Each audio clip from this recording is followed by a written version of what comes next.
I won't settle for anything less than the brutal truth. Brutal. Brutal. Each day I'll hand you a scrap of paper. It'll tell you what happened to you that day. You felt a lump in your breast. You looked at your wife and saw a stranger, etc. Caden. What? When are we going to get an audience in here? It's been 17 years. All right. I'm not excusing myself from this either.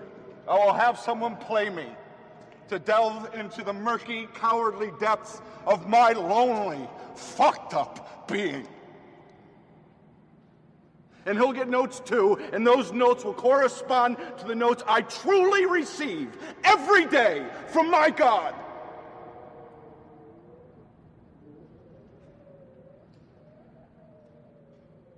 Get to work!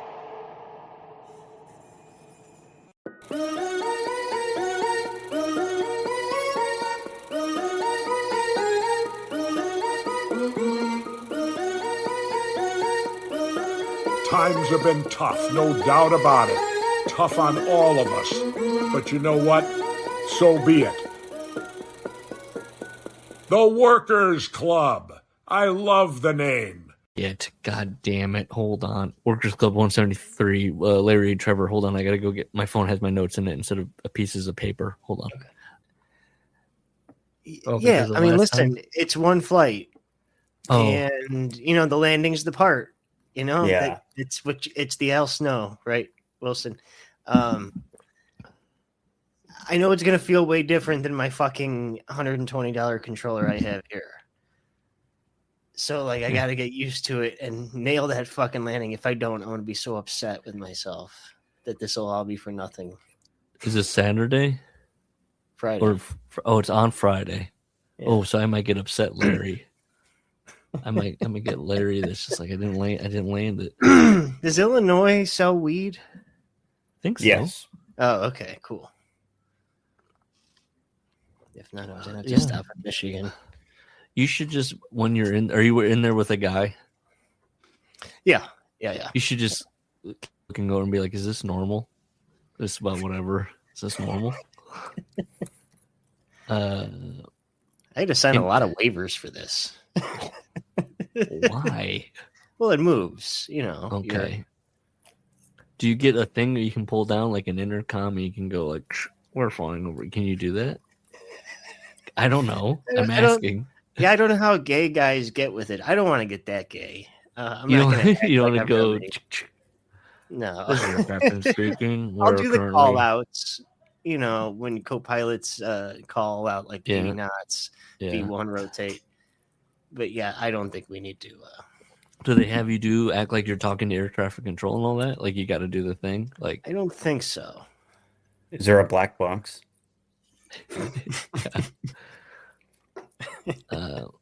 Could you do I that will with be the guy masturbating in the cockpit. Can you be absolutely nose down and pull up and be like, "This is fun, right? Can do this in the real world? Do barrel rolls." Yeah, I don't know how extreme this hydraulics. Let's see what this hydraulic system can handle. Woo! I remember going to one of those in the mall once, where it was probably like a little sci-fi film, but it's in like this little. Yeah. Did you ever see those? Yes. Is Carrie going to be taking pictures of you inside there? We're going to get some pics. Little pilot hat on. Yeah, my little pilot. I was more interested in seeing if she was taller than Sudi. That's why I asked about if he was going to be coming out. Oh, I mean, I could remember maybe. I mean, geez, I don't know what my sway is with him. What's that? Okay, so he'd be a hard on, but he'd do it. This is not Workers Club lore. So I went into Chicago with Gus. Okay. I spent a lot of time talking to Gus about I don't think Sudi. I'm me. I don't know. Trevor knows me. I'm me. But I was like, I don't know how many people like me Sudi hangs out with. He hangs out with normal people. And I was just like, I don't know. And then the minute I met Sudi, I was like, I immediately have to pull back my I have to clam up a little, and not push it so much. He was looking at me. I don't know, Larry, you hung out with him. I don't know. A couple times we went out after the show to get tacos. And I was just yeah, I'm real. Like, I don't know. He kept like looking me. I was like, yeah, this is me. It was an interesting. He was Sudi. He was himself-ish. He said he was wandering around waiting for me to get a drink, like in the concourse. And I was like, "You messaged me. I don't think I have his tip, but I was just like, what are you talking about?" He was like, I don't know. I was like over the show. I just, yeah, Sudi's. I don't know. I'd love to hear Gus's take on me during that whole thing. I assimilated with him fine. I was high, but we were, you know, Steve was the one stealing the show, so we just kind of sat back and. Yeah. What's funny? So that's funny. Yes, when I hang out with Steve, when I have hung out with Steve, it's about everyone's mental health, and like how are they doing, and have you talked to anybody personally about how they're doing? And I'm like, they're fine. Also, Gus doesn't respond to my texts, so I don't know. Wait, you had a slip up there, I think, but that. Has anybody ever said mental wealth? Oh.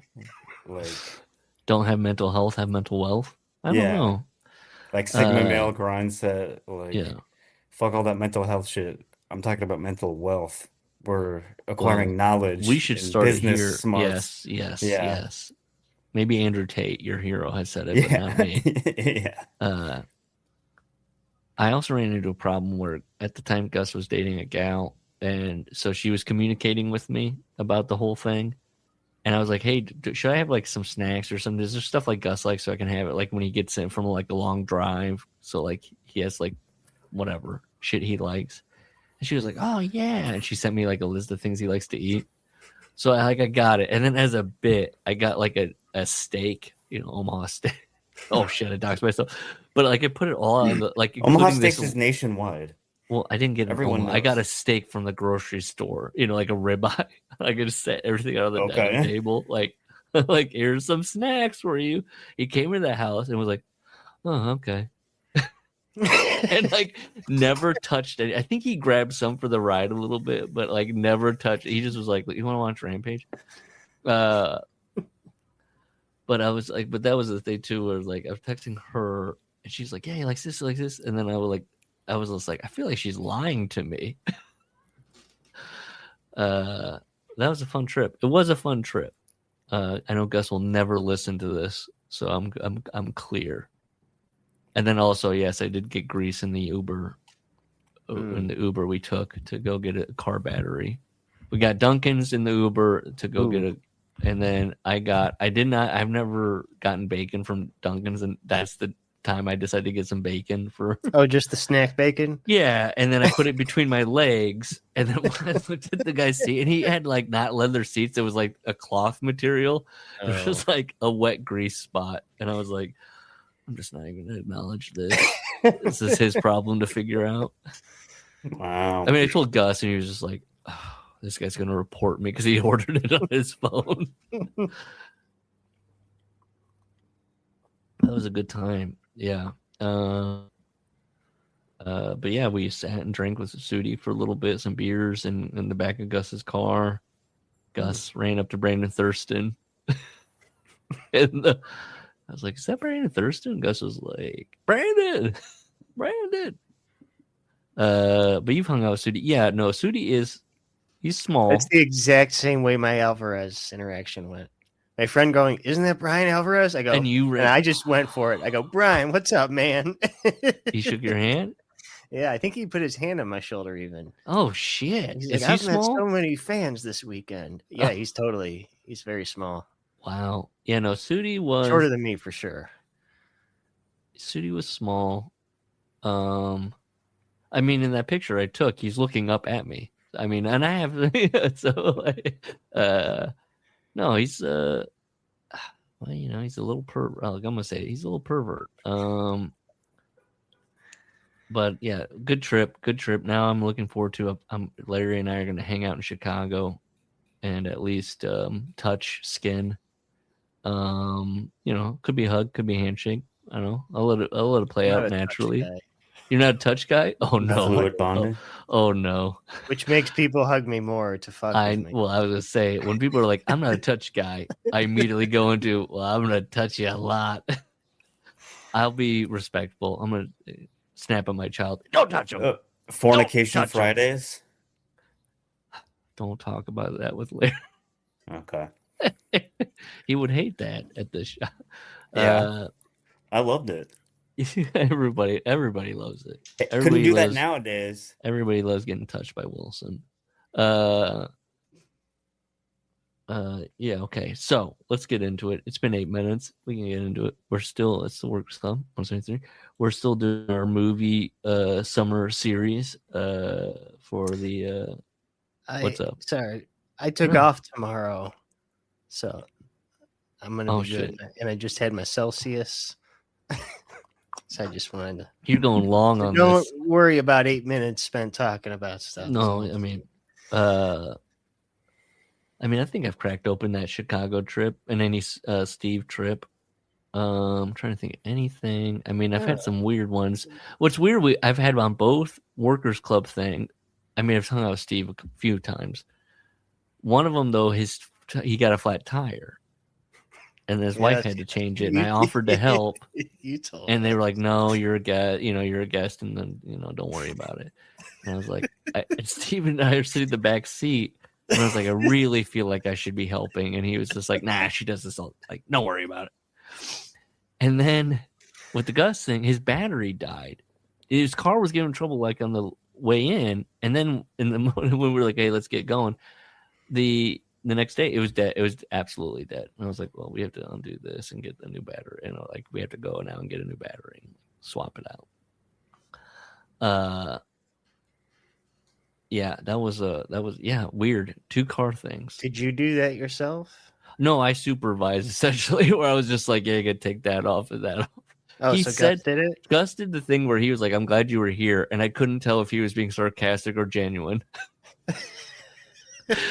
Because I was just like, I don't know. I was like, yeah, because I don't know. Yeah. He said, what battery should I get? I was like, the one, like, I offered that kind of help. But you don't buy the most expensive either. Yeah, I was just like any of these generic ones. Ask one of the guys if you're like, one of these guys at the AutoZone.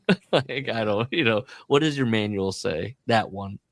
Yeah, that was. Then we drove back in an Uber with the battery back to the hotel parking lot. I had a good conversation with Gus there. We went to an Indian restaurant, which is crazy now that I think about it. Like I was like, let's just go in here and let's eat. Went to a bar I loved. It was so dark in this bar. It was pitch black. It was some kind of bar that had been around for hundreds in Chicago. They had like no TVs, no lighting. It was all wood. So dark. I loved it. But yeah, and then we had a nice chat. I can't remember what we talked about over Indian food. We got at it. We went to a Target. We got a bunch of liquor and beer. And then I think we saw a wrestler walking around in that Target because Gus was like, is that fucking... It was like one of the, like, I don't know if it was Brian Cage, but it was like one of those, is that fucking Brian Cage? That's exactly what I was going to use as an example. Yeah, it was one of those. It was like, is that fucking Brian Cage?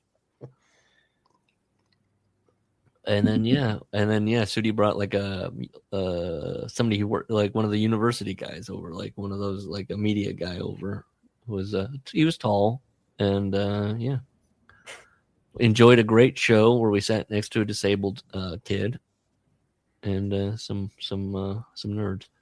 Colin's like, as an avid listener, is like, we've heard all this. Move on. Let's talk about Synecdoche, New York. Fine, okay, do it.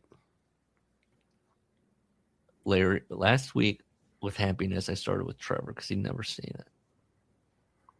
You'd never seen Happiness, right? Now you've also never seen this movie either. But this is a Larry. Oh no, I've seen this movie before. You've seen it before? Yeah, he had seen it once. Okay, I'd seen it once. I've never seen it before. I saw it once and was like, "Ooh, I'm gonna need to watch that again because I didn't get it." Okay, and I've watched it. Oh no, I have not watched it. Sorry, you tricked me, Trevor. But Larry, this is one of your favorites. Is this one of your favorite movies, or you like this movie? I give it 5 on Letterboxd. 5, okay. I gave it 3.5. Okay. So we'll start with Larry. Larry, at least just like kind of talk through your feelings about the general feelings about why you like this movie so much. I don't. Why do you like any film? I mean, it's deep. There's so much. I mean, I found new shit this time I had never even considered. And I still don't really know what to make of it. I'm sure I'll bring some of it up. Yeah. Noonan is great. That's one of my notes. I'm a Let's Hazel talk guy. about Noonan. A who guy? A Hazel guy. Oh, the character Hazel. I have notes on that too. Okay. Yeah. You just like everything's off coming the together wall. for you. And listen, but it doesn't ring as pretentious to me. I don't know. Everything makes sense to me. An artist, I relate to it on that level. Yeah. Mm-hmm. The fear of they're all universal things. There's many things going on with this movie. This Charlie Kaufman's throwing all of his shit on here about like being an artist and death and like his some like stuff he's touched on in other movies, little his issues. But okay, so Trevor. We'll get it. I didn't think Trevor. Okay, we'll get into what Trevor thinks about it. Unless you want to say something, a general thing right now. Like overall, what did you think?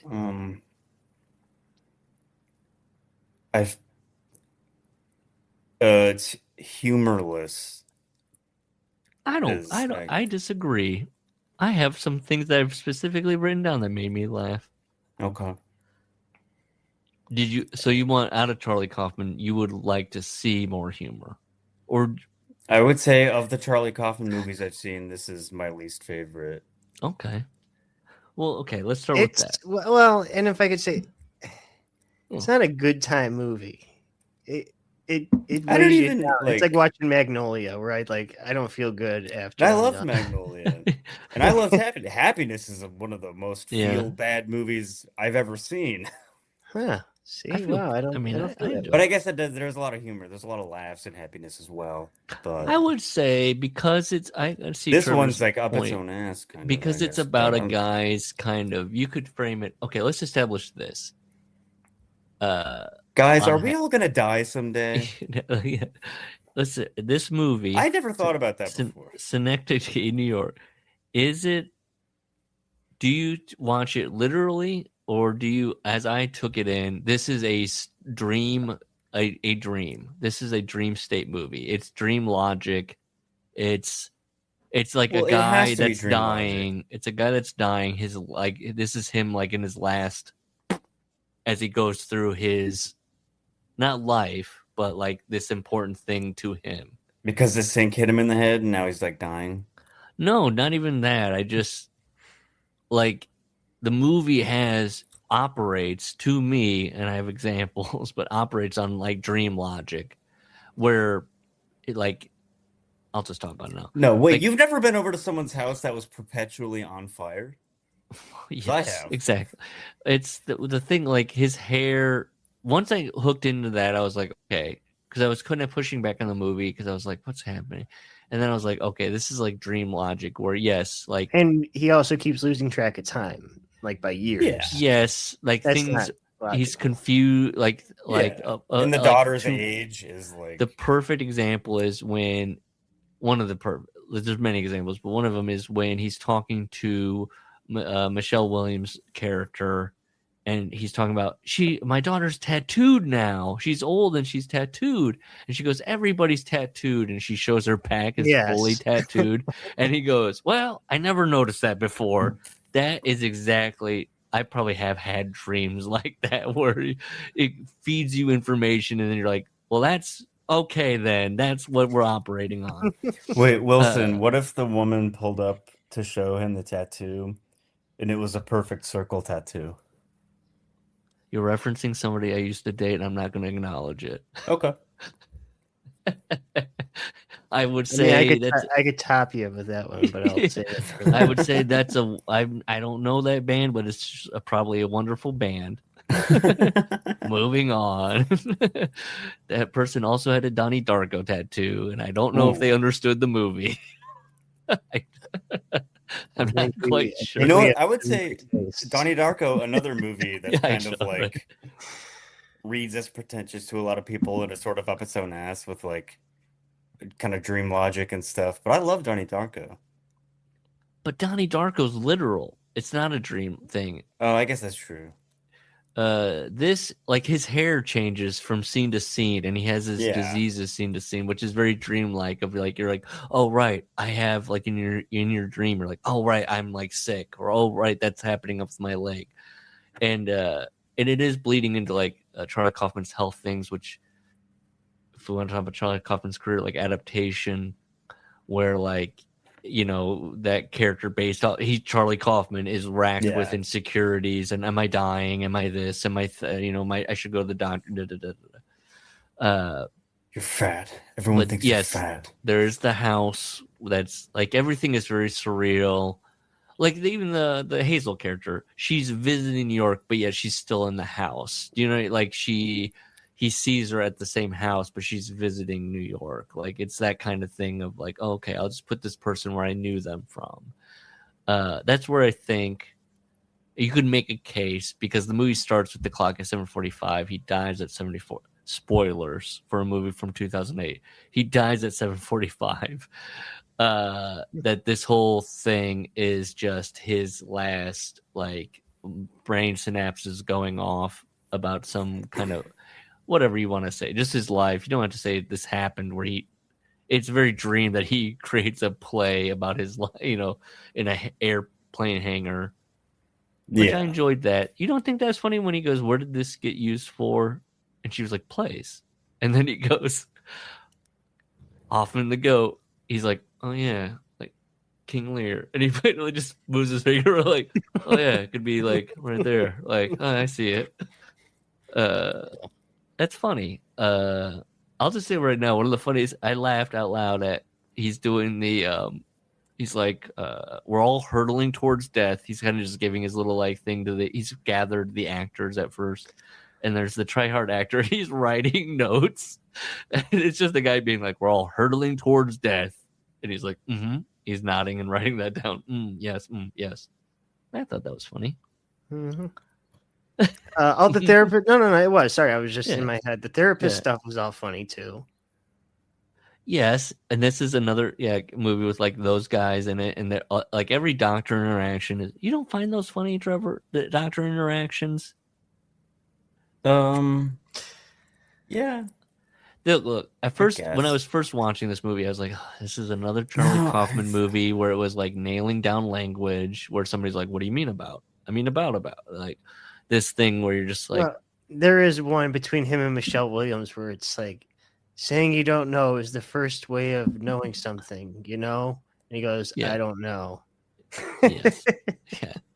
And I was like, I mean, I appreciate it on one level, and then there's another level where I'm like, you're Charlie, I got it. Like words mean other things. Like, but with this movie, I gave it a pass because I also feel like it's a little bit about the Philip Seymour Hoffman character feeling right or wrong, but feeling like he's not being seen or heard. And so there's a lot of like repeat dialogue where somebody goes, huh? Or like he has to repeat himself.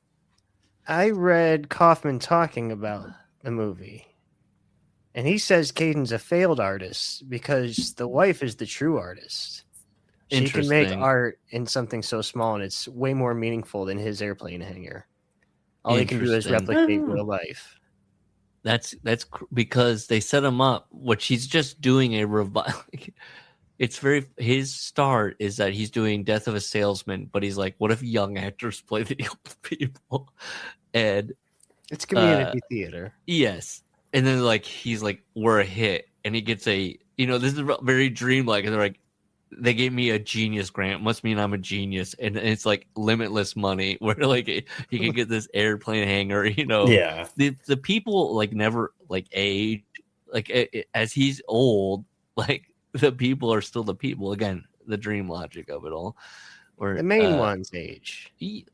the people in his life, but like the guy, the try-hard actor is like when he's old and walking through, he's like, nobody walks like that. That guy's still the same, like trying to walk, and it's I don't know how I felt about, like, I honestly felt this movie like captured a dream more than any movie I'd ever seen. Like other movies will do, like what it's like to have a dream, and they're very always like, what if a pony was made of VR? Or like it's all like kind of like production design of like fantastical almost, or like what if flowers are exploding? I'm thinking like a dream to make not any Lynch stuff. See, I'm not a Lynch guy though, so I can't grab that like as readily as like maybe my wife, who's a Lynch guy. Mulholland Drive is like that. Is it presented? I've never seen Mulholland Drive. Oh, is it presented? Yeah. I don't know. Is it going to get me horned up? Should I watch it? Oh, are you kidding me? Okay, it's got like a top 5 Mr. Spin scene for. I will say, my wife loves Twin Peaks, and I watched it. I watched the first season, or we tried it, and I was like, I don't know if he's making fun of like soap operas, or he's like doing a bit, or he takes it seriously. Like I was like, I cannot get a grab on this guy of like, if he's being serious about it, then I don't like it. If he's sending it up, I like it a lot. And I can never, I love like David Lynch as a person and like whatever, his whole thing. But I can never, like, on his movies and his TV shows and what I've seen, I'm like always like, I struggle with it of like, does he think this is good acting? Or you know what I mean? Do you know what I'm saying? Like some of those people in Twin Peaks where I'm like, is he like cut? That was perfect. Where I was like, I don't like that. Are you saying cut but he's not trying to be naturalistic though. That's where I'm going. Is he trying to send something up, or is he like, what is he trying to accomplish? Yeah. Look, if you've ever seen The Fabelmans, where he plays, was it John Ford, the director? I love that scene. Him going, look at the horizon. Is it high or is it low? Or is it in the middle? If it's high, it's interesting. If it's low, it's interesting. If it's in the middle, it's shit. So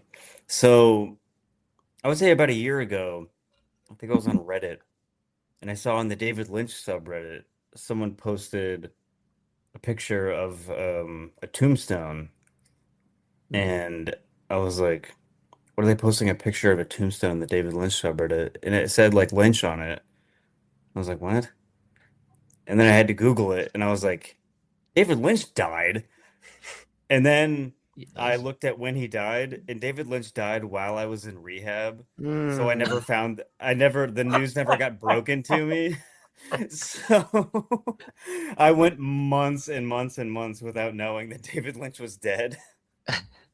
Wait, you didn't call me and say, hey, any celebs die? Yeah. You wasted your calls on me talking about podcasts, about Joe Rogan. See, and that's the thing. It's like the news was on while I was in rehab, but it's all like Trump getting inaugurated and shit. Yeah. Folks, big news. Like the California fires that broke through. That guy blowing up his Cybertruck in front of the Trump Tower. I heard about that. Hold on, Trevor. Hold on. Okay. This might be good. I'm going to hold on. I might try something here. Hold on. Don't pause it. It's burned in my memory. The night I overdosed and then went to rehab the next day was the day Scalia died, Antonin Scalia. Supreme Court guy. Okay. And I'm just in my room for like 6 hours waiting for a doctor, watching Fox News over and over again. So I'll never forget. I'm not going back. Wow. Antonin Scalia. When was that? Just say 16. Oh, okay. Good night. All right. I think I wasn't as tuned into like politics stuff yet. I wasn't at all, but when you watch it for 6 hours straight. You learn a lot. Yeah. Hearing about. I tried to ask my wife, I said, do you want to talk about why you love David Lynch? And she said, no. So there you go. Yeah, okay. I don't know why you think that you would have gotten a positive answer. I got an so she thought about it. No. Okay. She would just be like, I just like it. That's a big, some people I just like it. It's just, it's pushing the buttons. We gotta watch Mulholland Drive. Okay, is that the next one? Are we already doing it? Is that the next one? I haven't seen Mulholland Drive either. So Wow. There you go. See? there we go. See, you were right. So it just comes together. That's how the next movie It always just comes happens. It's something together. that comes up during Natural. the pod. Mulholland Drive. I'm excited now. Larry, or do you double stamp this? Oh, sure. It's Okay. it's another 5-star one. Can we talk about, before we get in, like, just Charlie Kaufman's career? I feel like, because this is one of his like big ones. Like this, I think this is the first movie he's directed. Is it not? I think it's his only. No, he did the Netflix movie that I couldn't get into. Oh, was that him? I'm thinking of ending things. Oh. And I like he that also movie. did the claymation on Anomalisa. Anomalisa, yeah, which is good. I saw that in the theater. It's good. I like that movie. That's one of my Mr. Skin movies. Let's see. Let me break these down real quick. He wrote, because what I think Charlie Kaufman, I prefer personally, and it's never gonna. I don't think it's ever gonna happen again, because he directs his movies. I like it when he writes something and a director takes over and goes, okay, I'm going to take this script and I'm going to make it my thing. Because you have here, and I think this is why he's so well loved, you get Being John Malkovich, which is Spike Jonze. Great movie. Human Nature, that stinks. Who directed that? I don't like Human Nature. Oh, that's Gondry? Ugh. Adaptation, Spike Jonze again. Great movie, one of my favorites. Confessions of a Dangerous Mind, George Clooney. I love this movie.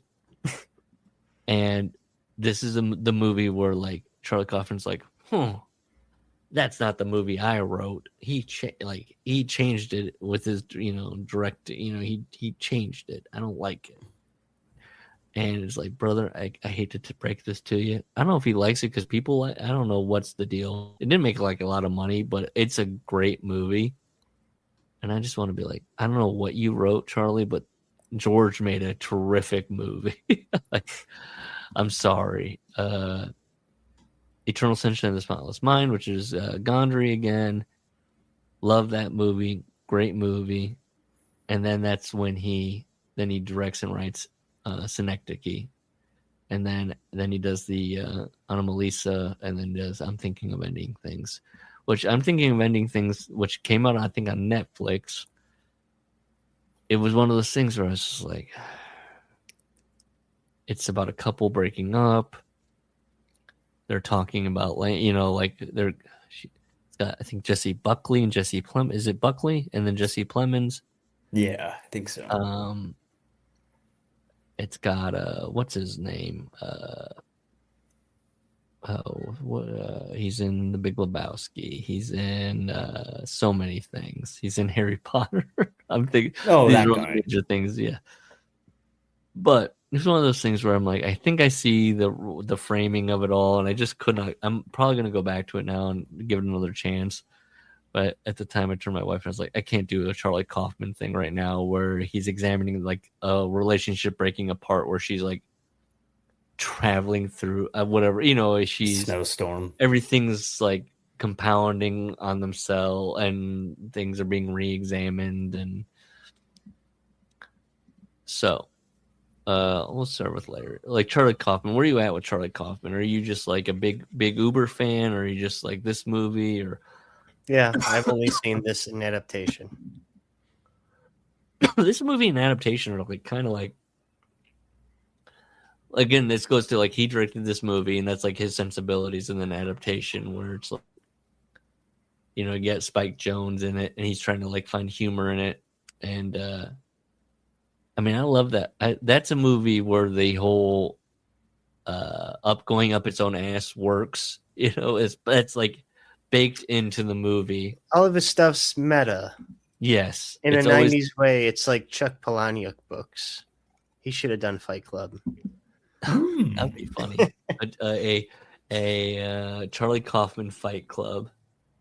You get one scene at least where now somebody would point out like, well, there was that scene in it.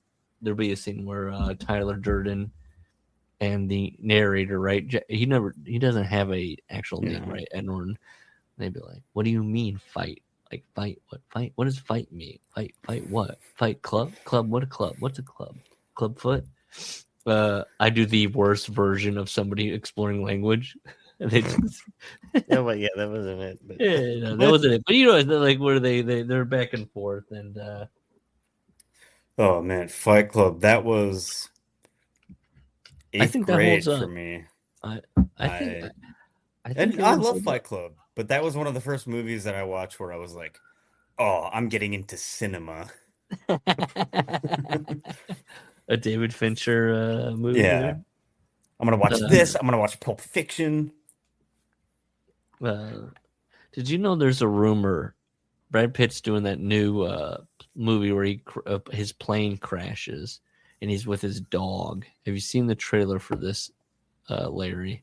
No. Yes, it's a movie where he used to be in the military with his dog that was also in the military, and the plane now he's out of the military, and their plane crashes and they have to survive in the wilderness, right? And so I saw a comment that was like, he's doing this so that when you Google Brad Pitt plane, this movie comes up and not him pouring alcohol and abusing his wife and children on a plane come up. And I was like, I mean, is that why he's doing it? I think it's made by David Goyer. You know that guy? That's very funny. You think that's he's playing 4D where he's like, I got to get these Google results off. What if I do a movie where people type in Brad Pitt plane movie? Well, that's like Will Smith slaps Chris Rock at the Oscars so that when you Google Will Smith Oscar, Shark Tale doesn't come up.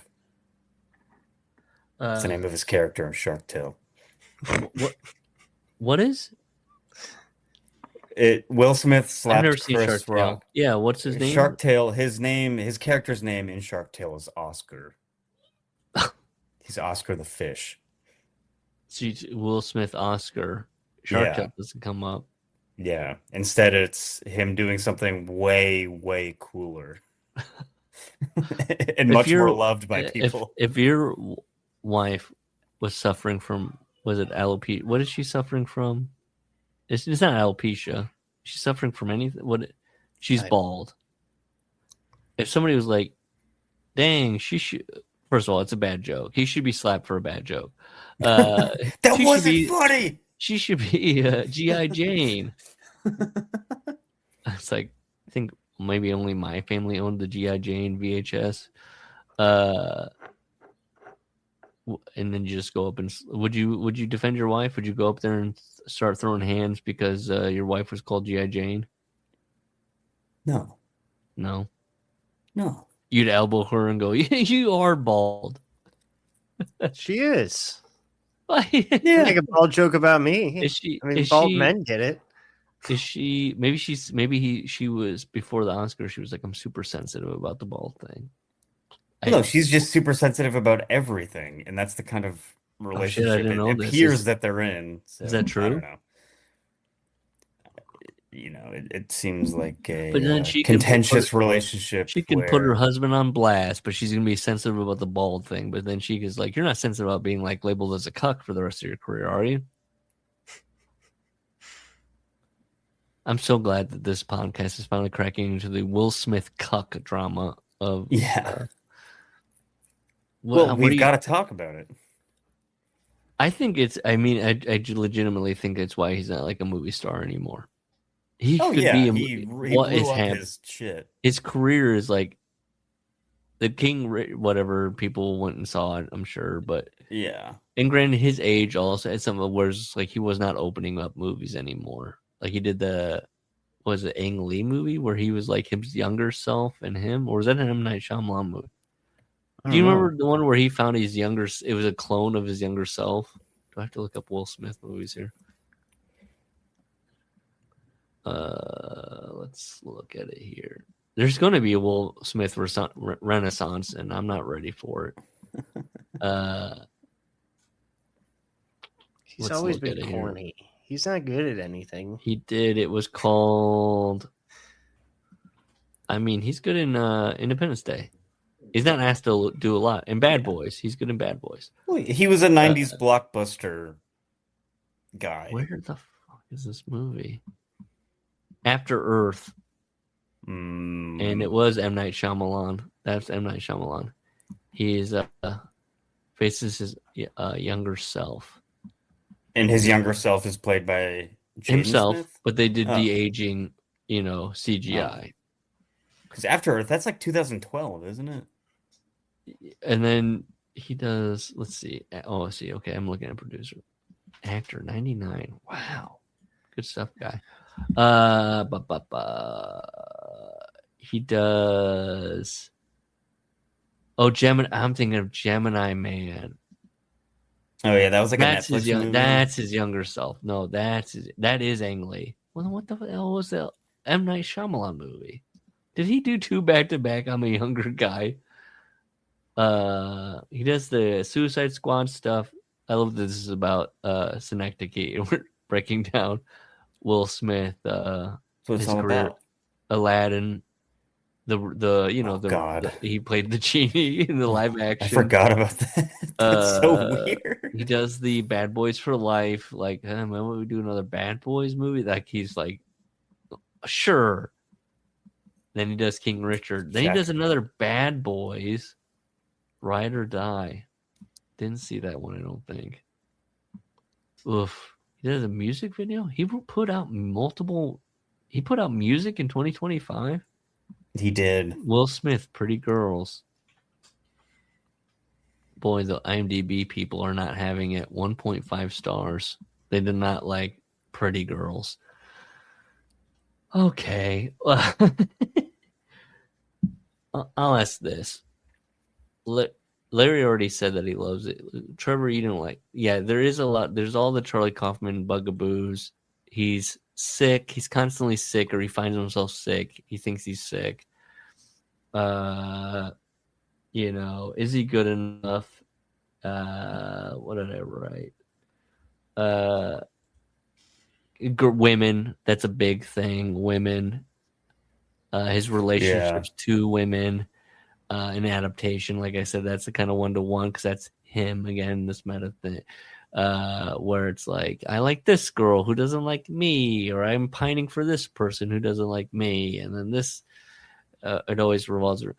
There is that endless with Synecdoche where he's covered this in movies through characters or him, whatever, where I was like, I got it, Charlie. I've got it. Like, I see you. I understand you. I wonder, like, to me, Philip Seymour Hoffman, but I was like, I'm so glad he's in this movie. But then also I was like, I've seen Philip Seymour Hoffman do this in other movies. Like, I'm good. I'm good on Philip Seymour Hoffman doing this. But he sells like this speech to the cast where he says, and I will be receiving notes as well, notes from my God that I get every day. Stuff like that. Stuff where he's crying about his. Okay, let's talk. Can we talk? Should we jump into this? In the movie, there's a thread where people accuse him of being a homosexual. Oh, sure. What? I kept going, why are we doing this? What is this wrinkle with this guy? Where he's like impotent, but he isn't. He's into women, but then women keep accusing him of being because he cries. Fruity. I was like, is this a dream thing, or what is this reoccurring beat here where women are like You don't think intellectuals get accused of that? I guess, is that what it is? Effeminate, being the accusation of being effeminate? I don't even know that. Well, I don't even know if I'd call it effeminate necessarily, but I don't know. Is this a Charlie Kaufman thing again, where he's like, I've been accused of being, people have thought I was gay, and I don't know how to handle those. Like in my dream lot, you don't know how to handle. Like he says no, but Yeah. like that's we never see any proof of it, even though zero, not even an illusion. Yeah. Which that's what it kind of, I got hung up on it because. So one of the dream logic things is there's this character played by why do I not have a name at the top? Jennifer Jason Leigh. Oh. Jennifer Jason Leigh, that Maria that he hates. Yeah. That is a constant, always like his antagonist. And when there's a scene where his grown daughter is dying, and again, dream logic, where she speaks German, she doesn't speak English anymore, so they have to put a headset on. It's very like, to understand each other, we have to put the headset on to this voice will translate. She's, she was a child, but now she's an adult, and her tattoo again, where her tattoos have poisoned her. The tattoos that he didn't like, that other people did to her. This Maria person who was his wife's lover and now is like his daughter's lover, which would be a gay relationship. This all plays in. I understand the thing of having somebody you don't like being the constant villain in your dreams. They're everywhere. You can't shake them. But the daughter accuses him of being gay, and he's like, I'm not gay. And she's like, they said you'd say that. You're a liar. No. And I was just like, what are we doing? Like, I wanted more, I guess, out of the daughter-father relationship, where what, like, from whatever his thoughts on it were, or whatever, and then it just to be like, oh, she says she's gay, and then like the villain of the comes in. I was like, oh. So you have nothing to say about like this. If you're dying, again, I was hooked in on like, this is a dream. This is like the last synapses. This father's dying. He wanted to spend more. He was in the dream. He's constantly searching for his daughter. And the last conversation is, you're gay. And say you're sorry. I was like, okay, the say you're sorry stuff for abandoning, even though he didn't, in his heart, he doesn't believe that he abandoned them. But then I was like, what are we doing? Is this, again, I was like, maybe I was going into Trevor mode where I was like, is this supposed to be funny? Like the constant, why is his daughter accusing him of being like, what are we doing? Gay panic. I couldn't read that. Like the daughter diving into like, you're gay. Who else called him gay? I forget. Oh shit. Yeah. Who does? Maria. I think Maria calls him gay. The villain of the thing. The first time they meet in Germany, when like she intercepts him when he's over there. Yes, and they wrestle. Yeah. Okay. Maybe. I mean, I could be. Who else does? Does Hazel doesn't? Or does she say, "Oh, I thought you were"? I don't remember that. It's who brings it up? I feel like this just popped into my soul. I'll just say now. There's a lot of stuff too. We're talking about his health, where like he does like a lot of doctor visits, and a lot of them, the dentist one sticks out where they're like counting like his gum line. And they're doing the numbers, 5, 5, 5, 5, and they're like, oh, it's horrible. And then they cut, like, you need to take care of that. They cut back, and now it's like worse, 6, 6, 6, 6, 6. And they're like, you have to have surgery, and it's like the bloodiest thing you ever seen. And then like a couple times in the movie, like all of a sudden his gums are bleeding again. It's that stuff too speaks to like where you have like anxieties about health, where it's like it's going to be the worst thing in the world. Well, it's also dream logic. Like in dreams, stuff always happens to your teeth, right?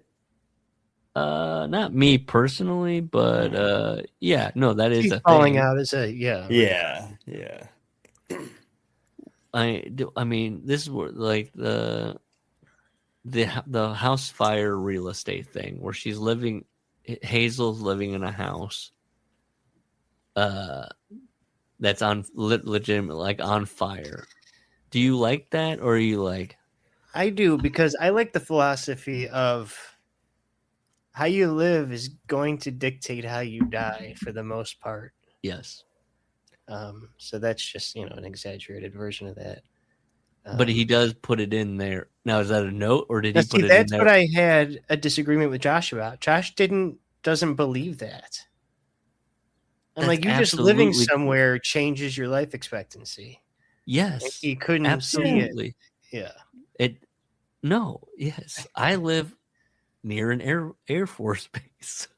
I'm always thinking, as I see multiple planes every day fly over, I was like, oh, I am breathing in a lot of that. A lot of kerosene. The chemtrails? Yes, I love breathing in chemtrails. But there's always outliers or whatever. Yes, no, the water you drink, the people you like, the where you live. Yes, yeah.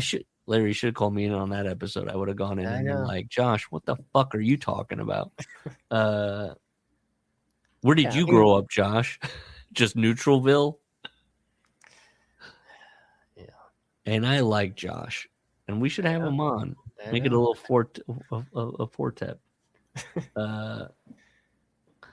The illnesses did hit me because I'm somebody with a compromised immune system. I was very much like, it's always like, oh, fuck, what's going on here? I'm not a hypochondriac. Things happen to me, and then I usually just ignore them to my detriment. It's like I'm coughing for 3 months straight, and then my wife's like, when are you going to go to the doctor? I go, I'm not going to go to the doctor. It's just going to stop at some point. But the constant what's this new fresh hell happening to me? It definitely after the pandemic, that escalated.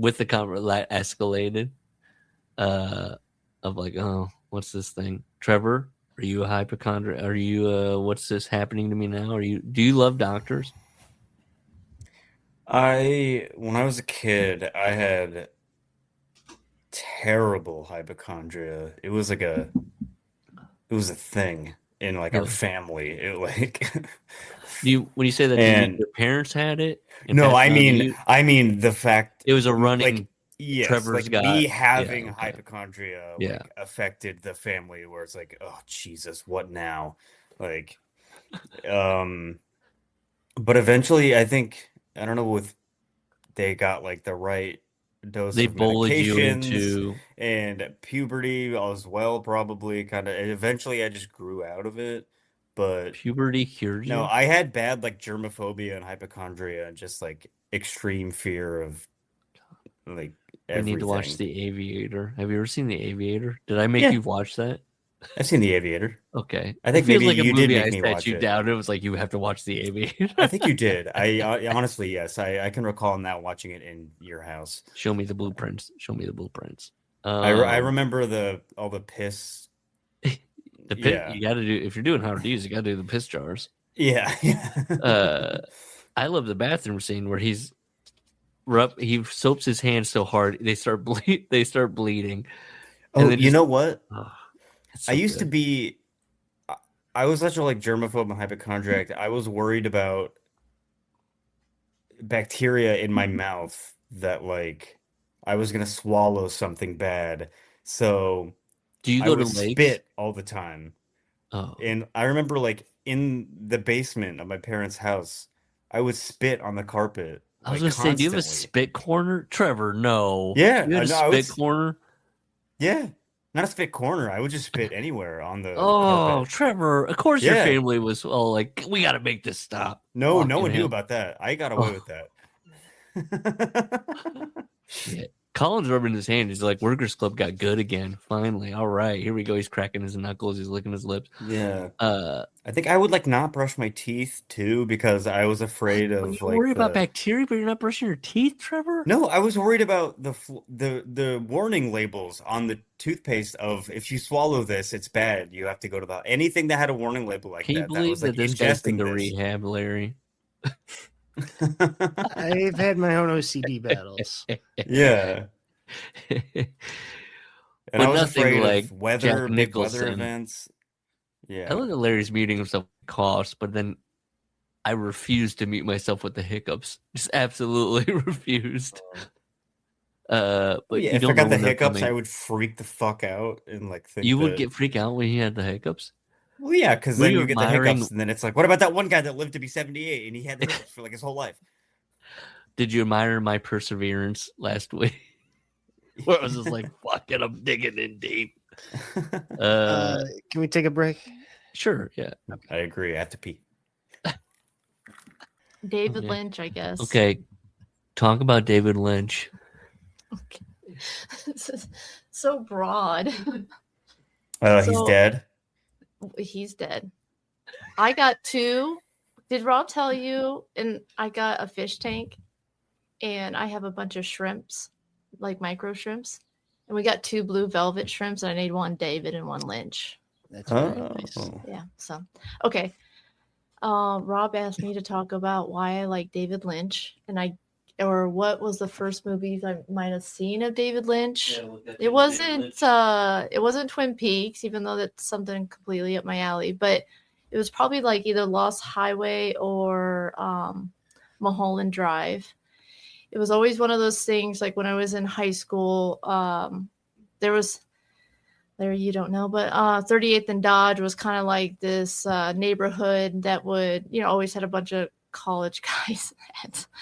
So a bunch of girlfriends and I would go hang out with these guys and party houses and stuff like that. And it was always one of those West things. Wing.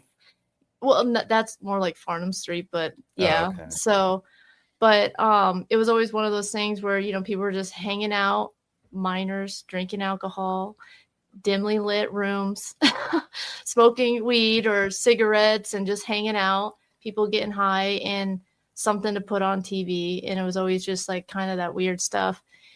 I always think David Lynch always had that kind of supernatural kind of feel to it and a lot of his stuff. And growing up, I was like a huge fan of like, the X-Files, and I loved like Unsolved Mysteries and like just kind of those like off the wall weird TV shows I probably shouldn't have been watching when I was 6, 7, 8 years old. So I always been into that kind of like slightly supernatural. Even like now when I watch like horror films or thrillers or stuff like that, I'm not too much into like the gushing blood, but more of the like, the unknown or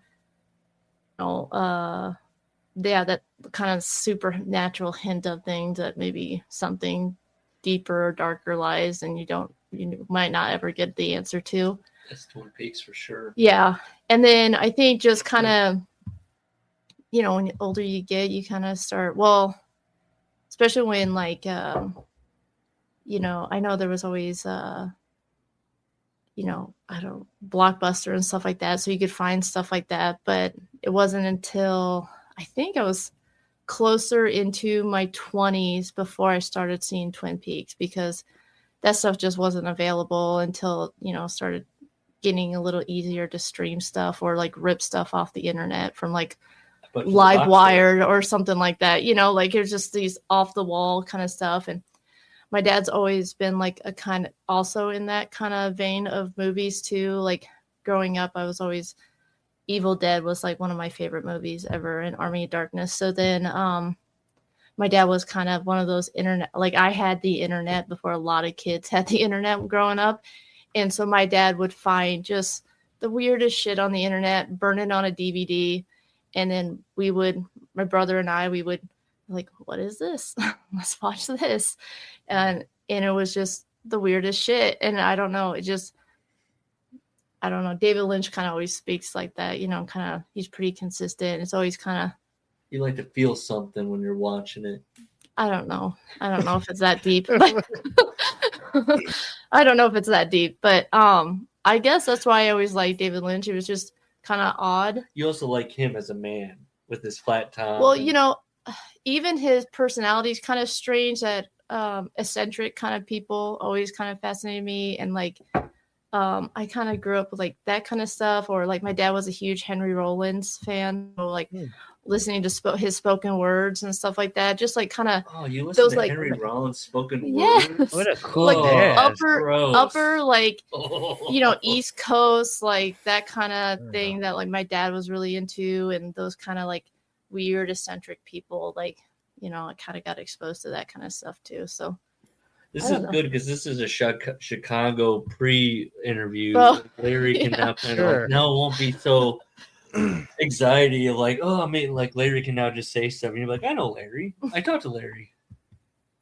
I think probably because my dad was just kind of one of those guys, like old school punk, like orange mohawk kind of guy, so he was always into weird shit, and so it just kind of rubbed off on us, and then he, once we started getting into weird shit, he's like, well, have you seen this shit? You've looked at this shit? So it's kind of And then you married a guy that's like, I don't know. overanalyzes everything, and then you're just like, can you just watch the movie fuck? and I enjoy it for what it overanalyze is? everything. God damn, what the fuck? Or like, shut the hell up. Let me Oh, listen. shut the hell! What the hell? I'm chatty. She's called me. She called me chatty. It's not a very interesting input on why I like David Lynch. No, I think. was just letting you go because that was all Yeah. so riveting. That was so well spoken. Hey, it's more than I have to Are offer. you- I was like, this David Lynch. you a- I don't know. He's got a good views on trans people. Well, Are you He a does. completist? Have you seen everything? I probably see most of it. I would have to pull up his IMDb or whatever the history on all of it. Did you Yeah, did you watch the new David Twin Lynch? Peaks? Let me do it here. We started to. Rob and I have this bad habit where we'll start like a season, we'll start watching something, and then we get distracted, or for whatever reason we, move on to something and plan on getting back to it. But no, how many episodes did we get into the new David Lynch, the Twin Peaks relaunch? The third season? Yeah. Oh, we didn't watch any of it. No, we watched some of it. Did Because, we? Yeah, because it was getting like kind of I weird. feel like we watched. Maybe we did watch a couple Couple episodes, episodes. but I didn't watch the second season, so maybe I felt like I was lost or something. Okay, let's do director 125. Oh my goodness. Wink. I'm not a completist when it comes to like movie watching or even like Nice, all music kinds. wise. He does I a lot will, of shorts. I will pick what I like and I will stick to it.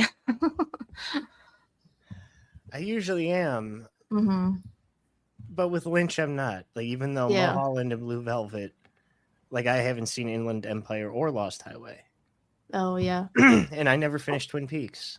Oh no. No, so I'm a Because poser. you did Twin Peaks, and then it's what's the other one? What's the movie? What is it? Fire Walk with Me. Yeah, Firewalk Yeah. with Me, and then the new season, the newer I- season. I have a It was on question. Showtime. Mhm. Yeah. What's the movie where when I was in high school, one of my friends would constantly go, Pabst Blue Ribbon. What movie The is that David from? Lynch. It's a David Lynch movie. That's Blue Yeah. Velvet. Yeah. Blue Velvet. Okay. I should It's watch on the Blue top Velvet of then. mine. Okay. Yeah. Do you find it's weird? Do you think It it's is. weird? Well, I'm used to seeing myself on at meetings at work. On the So, meetings. yeah. Yeah, you're always beautiful. That's nice. What a beautiful lady. Hey, Trevor, I went in. I said, hey, Mrs. Wilson, did you ever hear that Trevor was spitting in his own basement? Spitting Oh my in the, God. thing? And she was like, yeah, I think I do know that because it What? made me think of a Yeah, friend. I who- think you told me that one time. I don't I feel like I've so- told anybody that. Because I feel like I have a vague memory of something like that because I remembered because he was telling me that, and then it reminded me of a gal, or I was friends with two twins when I was younger, and they had a sister, an older sister that was older than us. I won't say their names, but their older sister would pee behind the couch because she didn't want to go upstairs to go use the bathroom.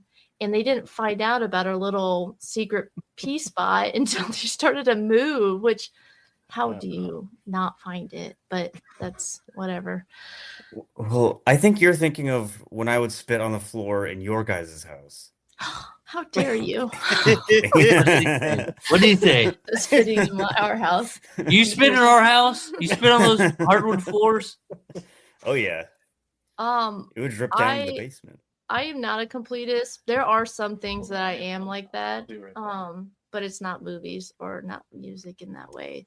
Sometimes it's like authors, like certain authors, I want to, even if I haven't even read all their books, I'll just want to buy them. So if I do decide to read it, then I can be like, oh yeah, I have this. Maybe I'll read it one day. Chuck Palahniuk. Yeah, Chuck Palahniuk. Palahniuk. Yeah. So there's certain things that I'm like that. That's why I'm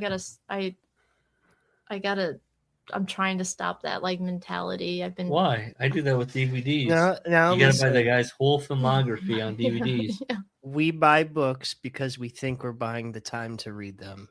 Yes. Oh, Yeah. That's the same with buying video games too. I feel like, at least for me. Yeah. Have you seen I Saw the TV Glow? No. What is that?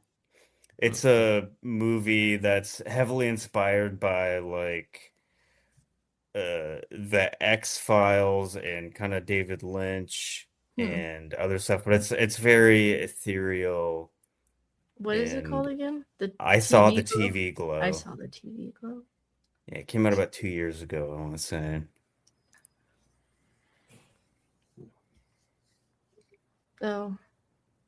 Oh yeah, it came out in 2024. Yeah.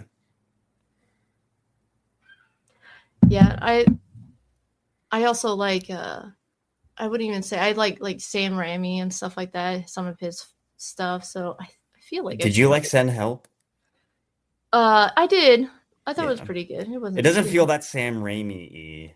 Yeah. Yeah. It's definitely It's good, it's good. It's definitely a tamed version, you know. It has that like hint of it. I like the hand in the sand, where she's like, that's like, yeah. I saw somebody on TikTok. Apparently, they got sent that hand. I guess he's like has some kind of fascination with hands, but he has a bunch of like horror display hands, and the director like sent it to him, and it's like, ooh, with the shiny, it had the ring on it and everything. Yeah. I was like, oh, that'd be kind of cool to receive as just a random gift. I want to get the hand from Talk to Me. Oh yeah. Yeah. That's a good movie. I saw that with you guys. I had no idea what that movie was. What you were getting into, yeah. You showed me the trailer and I was like, I've never heard of this. No, I already had a drink. I'm ready to go to bed. Okay. Yeah, my non-interesting story of David Lynch. No, that's Rob good. liked a lot of stories for me. It is not very exciting or very interesting. No, it's good. Come on. Colin is just like, he's feeding on the lore right now. Got Wilson's wife. Oh, yeah. And then we're going to get Larry's wife on Lord of the Rings. We're sick. Are we watching Lord of the Rings? Trevor's dad from when we do Pinball Wizard. I don't think my dad's seen that. It's a movie. Oh. I know. I don't think. I But mean, your my dad dad likes works on pinball pinball machines, but machines. I doubt he's like, I'm so into this, I'm going to watch this movie. What does he say? So he's not sure if his dad's that into it to watch a He movie likes- about pinballs. Why would he not like? It's he also works in not pinball. Why what- would he not like a movie about pinball machines? It's I've not never what seen the it's movie. I mean, Is my that what dad's it's not about? like a I movie. can read the lips now. No. Is that what it's about? Oh shit! Fuck! Fuck! Oh. Do you want to sit on this? You want to sit No, on my lap? And... No, because I probably gotta put Eleanor to bed. And No, I she's- got laundry to no. fold so we can go to Chicago. Okay. So. All right. Nice talking to you. Yes.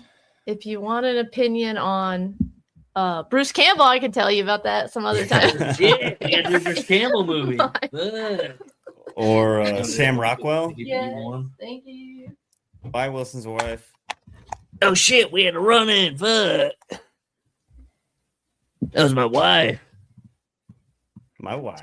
Tommy is not about pinball. It's a 3-minute scene. I mean, it's got the word pinball in it. Why is my hair? Oh god, fuck. Tommy's a fucking killer movie. I mean, it's a Ken Russell film, so it's fucked up.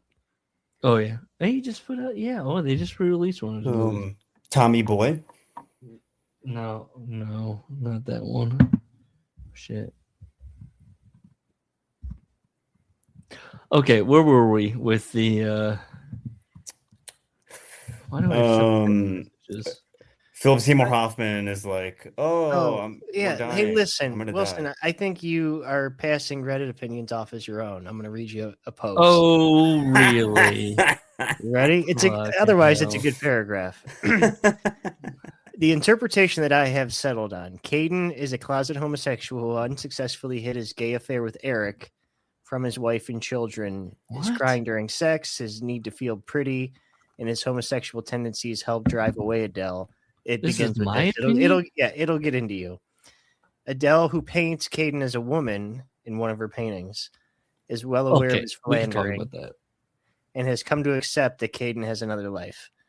Ellen, who arrives late in the story, her husband's name is Eric. Did you get that? The woman who comes in at the end to clean the apartment. Her husband's name is Eric. That's his name? Yeah. Let's see. The Sammy version, blah, blah, blah. The movie is essentially the last dreams of a dying man whose life is quickly summarized and becomes a fiction as his brain functions begin to cease. All of his relationships were broken because Caden never truly embraced who he was. Look at that. I don't agree with. I agree that it's a dream. I don't agree that it's because he's a gay man that never accepted that he's gay. I know. Have you guys seen Jacob's Ladder? Oh yeah, I have not. This movie's very Jacob's Ladder-y. I rented that same premise. I rented that when I was like 10. Coded. Wow, that's crazy. Yeah, it was nuts. Well, I know that movie is Silent Hill draws inspiration from Jacob's Ladder with some of its like video imagery. game. The video game Silent Hill. Yeah, the video game Silent Hill. I don't think that he's gay. I don't think he's gay. I think that's Charlie Kaufman just being. I think goofy. you're gay, Trevor. I just let you talk to my wife. You know I'm not gay. That was proof. Yeah, that's a beard if I've ever seen it. The guy that does a podcast would be like, I'm not gay. Here's my wife. Did you see how she said that she hung out with Hugh Jackman's guys, wife? And I'm an older guy. She used to hang out. Can't quit it. I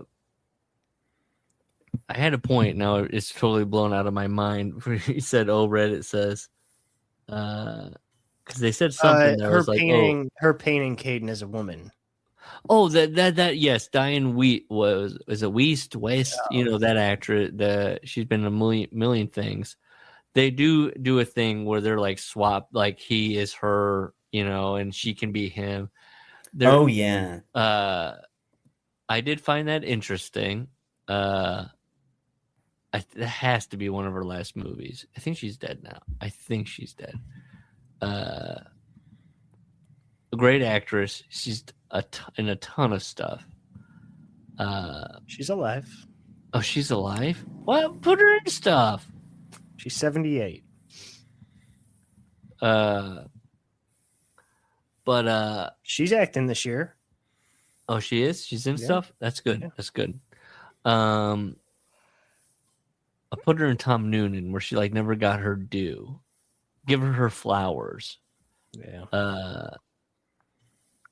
Very taken for granted in her youth, where she's in like everything, but never like nominated. You know, she was probably nominated, but never really like.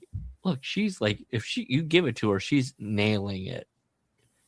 The Tom Noonan stuff, I'm watching him in this, and I'm like, what a fucking. I'm sure he'd be like, I disagree. He worked consistently, but it was just like this guy could have done anything. You know, you watch him. Go ahead. That's half of my thought, and then my other thought is baldness is a fucking curse because he's looked like that forever, so he's pigeonholed into. But Nicolas Cage and John Travolta are like, you put a wig on it. We put a wig on it. Yeah, Billy Zane. Tom Noonan did an independent movie, which I thought about pitching as our next movie, where he wrote and directed it. Let me find it here. Hold on. It was in the 90s. It was like in that indie boom.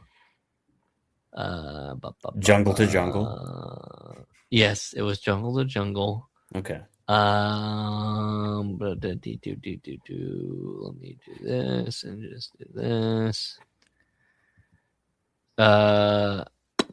What happened was, and he directed it, he wrote it, and it's about a first. Jackie and Michael are coworkers at a large law firm who decided to meet at Jackie's for dinner one night. This first date plays out. It's a minefield of disappointment. And in if you watch the trailer now, Charlie Kaufman's like, it's one of the greatest movies I've ever seen. And when you look at, he's legitimately wearing the sweater vest with this, like he's dressed like Charlie Kaufman took this movie into his brain and was like, this guy. Huh.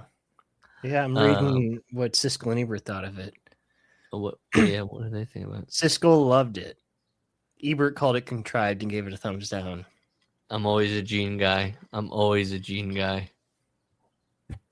Is Gene still alive? Gene died first. He died first. And then we got Ebert and Roper. Roper. Roper sucked. Get out. Yeah, get out of here. Get out of here. Did Roper die? No, he's still around. Okay. Unfortunately.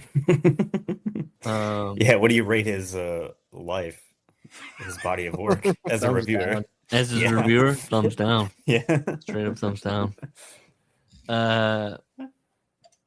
Let's see, what else do I got? The daughter's stuff didn't hit for me. I mean, like, I didn't do a scene by scene thing with this movie because there's so many, like, I can't do the thing of like, then this happened, There's so many like little scenes in this movie. We were like, and then he goes to this doc, and then he goes to, because there's a lot of repeat and just like little blurbs. Do you want to talk about like the idea of, like, I feel like Catherine Keener's character, part why I couldn't get into this movie, because he has this wife who he's had a child with.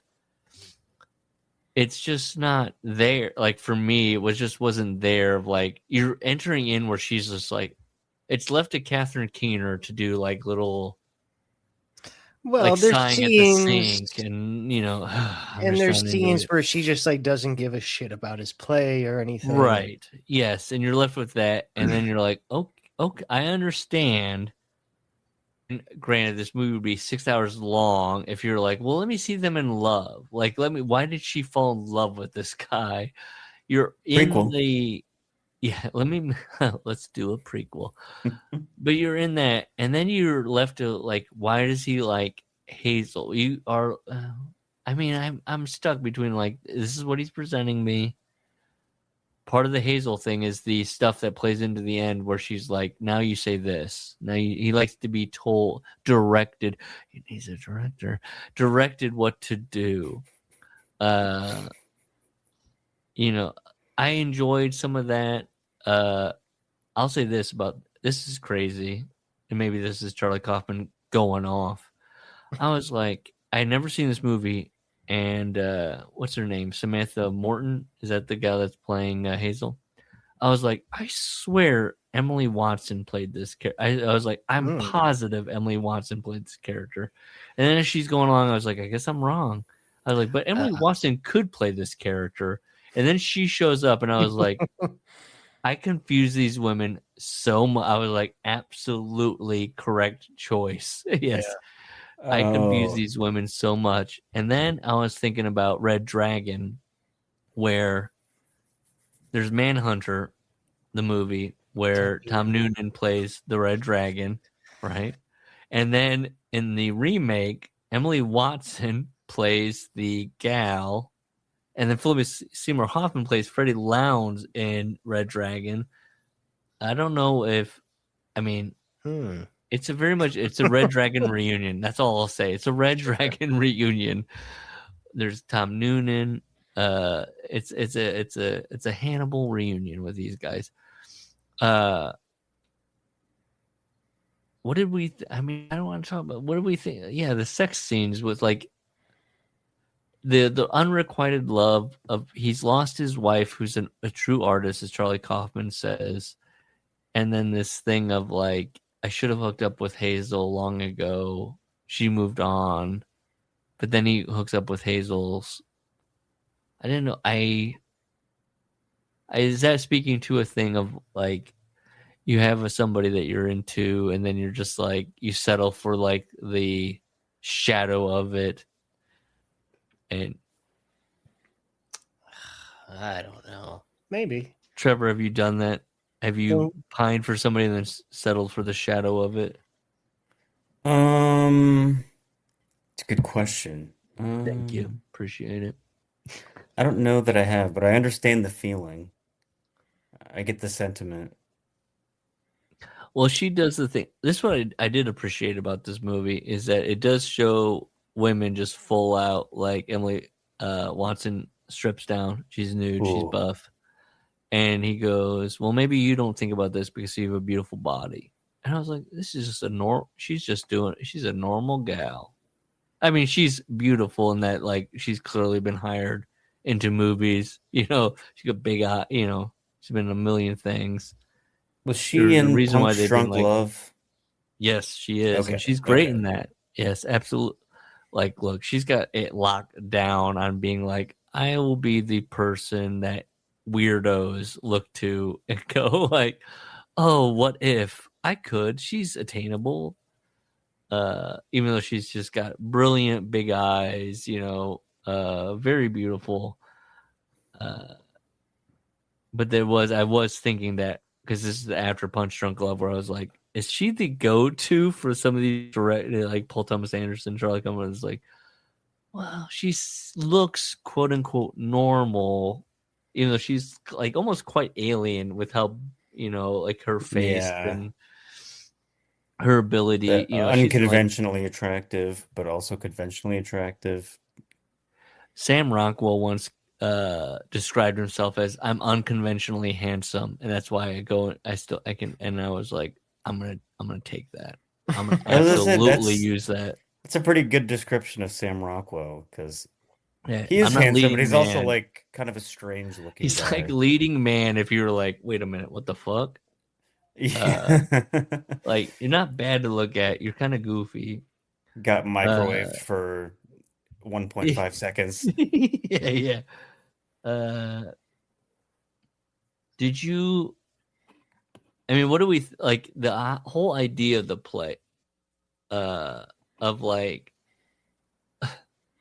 well, go ahead. I get it as an artist who can't even start a project because I can't narrow all my ideas down to one. That's the whole thing, is where he keeps building it out. He can't stop. It keeps going. It's like he keeps like, that becomes a thing in the movie where he's going, I know how to do this now. Everyone's the main character and everybody needs like notes. And he's multiple scenes of him like leaving a little piece of paper that's like, you just got broken up with, or like whatever the fucking note is.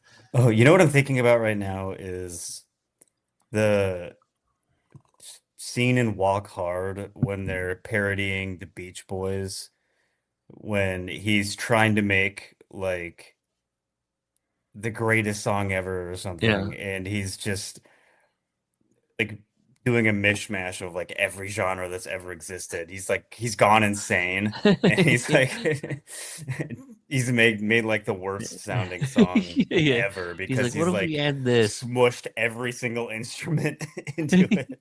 It sounds like absolute dog shit. I thought about what did Charlie Kaufman think when he saw Nathan Fielder's thing, The Rehearsal? Where he did was it The Rehearsal, or was it I think so. Nathan For You, where he did the bar people acting out the entire night again? That's The Rehearsal. Yeah. Yeah, Season yeah. one. I couldn't remember if Well, that it was one of the which letterbox reviews for this was, oh, this is the rehearsal. I thought about this because he did it. He did the thing where he has people Yeah. absolutely act out the same night over and over again, where he's like, be more natural, or like what, like Yeah. he's watching them. That's absolutely like what, like I'm sure he's seen this movie or whatever, but it's was it? Oh yeah, it was for the guy doing the trivia night. Yes. Mhm. Yeah. Yes. Okay, that's what it was. Because he has a crush on this woman that's at trivia night, and in order for him to No, muster up the courage, it's not even a right? crush. It's so stupid. He lied about having a degree, and he Oh, wanted right. to come Oh, clean. that's right. Yes. Oh man, now I want to go back and watch. I know. Nathan When Fielder stuff, when 'cause I he's watched this so movie, good. I was like, I need to rewatch No Smokers Allowed. I need to know, because did he? Oh yes, because that's in Nathan For You. That's one of the episodes where Wrong? Nathan For You, he presents a play or like whatever. He in order recreates it. to Yes. get around wanting to have allow people to smoke inside at this bar again, he makes it so that every night that they open, it's this like live play. Okay. So it's right on both counts. Yes, he recreates. Yes, which that's sort of like a precursor to the rehearsal. That episode of Nathan For You. Yes. Let me try to think. Let's just do an anything episode where we talk about Nathan Fielder. I could do it. He's genius. He just got a Peabody. Did he? Yeah, he did for the rehearsal. Awesome. And then That's he the did the thing. speech where he was like, I don't want to waste any time talking about, and he keeps going. Oh, Like, that's not funny. That's not anything to waste time. We need to talk about the people responsible for the show. I'm not going to do a bit. That's his bit. Is doing. I'm not going to do a bit by wasting time. well, that's the like if the Mark Twain Award was an actual real thing that was given to like the correct person, Nathan Fielder would have one by this point. Oh shit, Trevor going off on this world.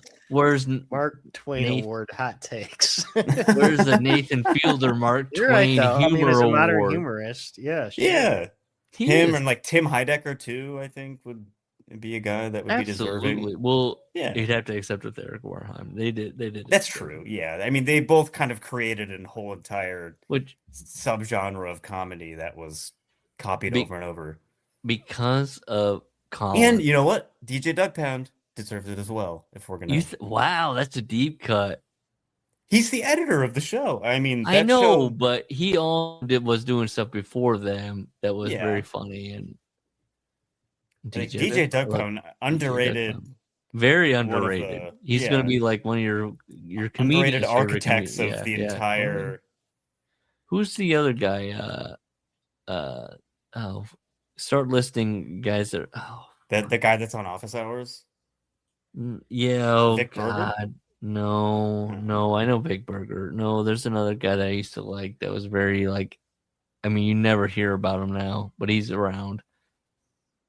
God, this sounds awful. Is He's he got big like- lips. Uh, He's got short cropped hair. He's an older guy now. I can't do it.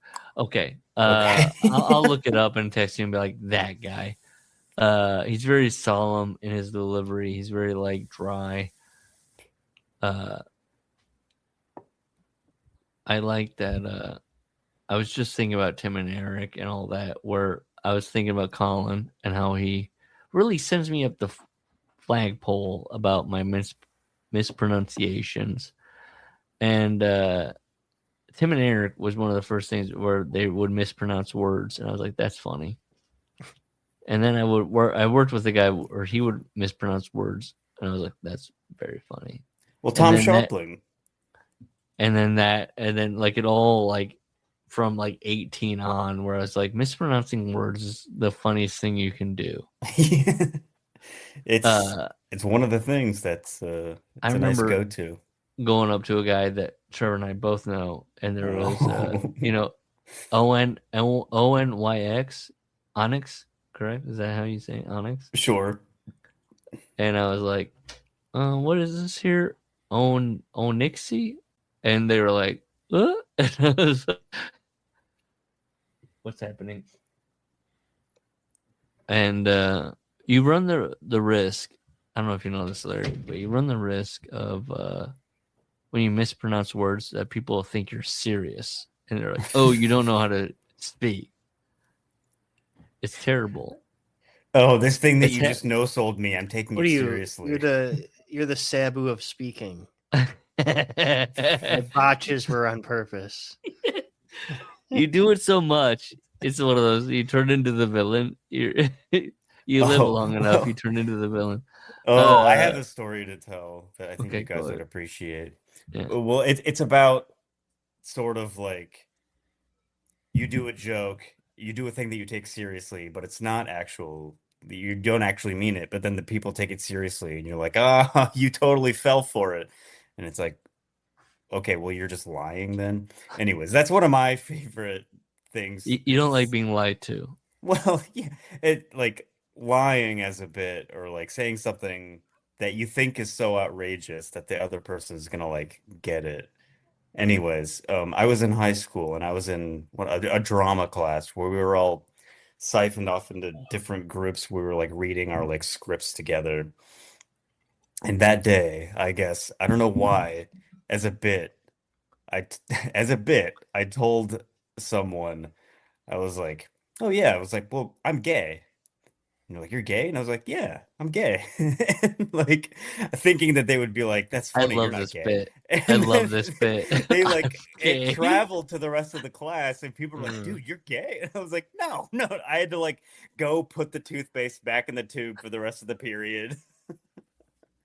Just be Be like, clear, I'm not gay. yeah.